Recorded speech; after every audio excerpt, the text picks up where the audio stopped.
Good morning, everyone. The creation of music and song and dance is common across the world. It's been like that for hundreds of years. Cultures and countries have traditions and emerging new ways of expressing their music, song and dance. Now, I read some research recently that showed school students who were involved with arts and music programs had improved academic achievements, particularly in numeracy and literacy, increased attendance in the participation and the life of the school, and for our purposes, major improvements in their happiness, their self-esteem, their resilience, tolerance and empathy, all the things in building social and emotional well-being. Now, I didn't know any of this research. If I did know it, I would have changed the way I taught when I was a teacher. Now, I tell you this because the creation of this UNESCO chair and the UniTwin network will enable and encourage the discovery of new evidence and a focused distillation of the current evidence about how we build the health and educational attributes of young people. Thank you very much for your kind invitation to contribute. It's an honour to be invited. I fully support this exciting initiative. We now have at our disposal a considerable body of evidence linking health and education. Simply, and you know all this, healthy students have enhanced learning outcomes and young people with high education levels will have very good health. Sadly, much of the current evidence, which is quite comprehensive, does not get to the policymakers in the education systems and rarely gets to the grassroots practitioners, the teachers. Now, we need to address this issue as a key priority of future research. Also, we still have a number of research gaps, particularly those about programs that work and why they work in countries and regions with very limited resources. Now, I think we constantly need to remind ourselves that the health of young people, and in fact the health of everyone, is shaped by a number of components.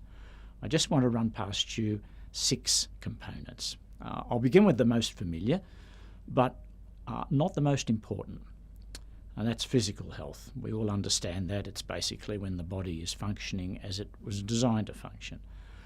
Of more significance, however, is emotional health, people's self-esteem, security, self-actualisation, the expressions of emotions in assertive and respectful ways. Also of high significance is social health, which is simply the relationships and interaction an individual has with others and with social institutions. I've been working on this one for a few years. Very important. It's spiritual health. I explain it like this. It's really the way individuals seek and express meaning and purpose, and the way they experience their connectedness to the moment, to the self, to others, to nature, and to the significant or the sacred. We all know about the next one, environmental health, basically the components of the natural and built environments, the physical, the chemical, biological components which affect individual behaviours and physical states of health. And the final one, but I think one of the most significant, intellectual health. And this is about building the cognitive capacities, particularly the ability to access knowledge, to understand it, analyse it, be able to synthesise it, judge it, evaluate it, and then create something from it. Now, it just so happens this is the framework of all learning institutions across the world: schools, tertiary institutions, early childhood centres. And it's why health and education are so interconnected. For me, there's been a change in emphasis on these 6 components of health. A strong body of research from the last 2 decades has emerged throughout the world. It's common right across the world. It shows that school-based initiatives in the areas of, and there are different titles, but the main areas are social and emotional well-being, school connectedness and social and emotional learning, initiatives in those areas are priority areas for young people in enhancing their learning outcomes and building their health assets.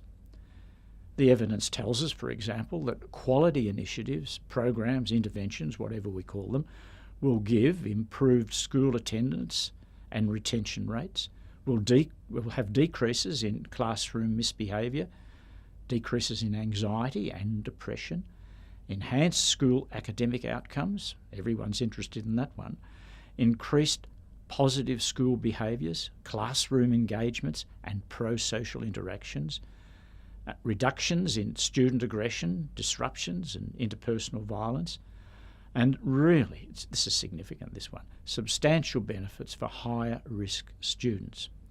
There's also significant reductions in risky health-related behaviours, and there are many other benefits.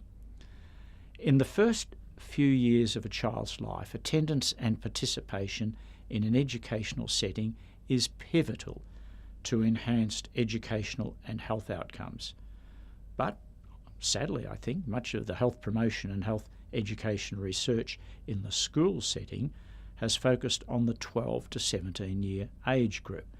I believe we need to shift our research focus on school health promotion and health education to the early years.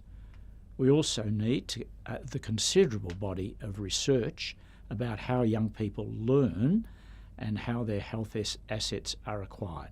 We have to improve our understanding of that. This is an exciting time in our work. So congratulations to you all on the work done so far, particularly Didier in shaping this magnificent chair. I wish you well as you share your ideas and you contest the priorities and you realistically shape what the UNESCO chair and the Unit Win program can achieve. Thank you.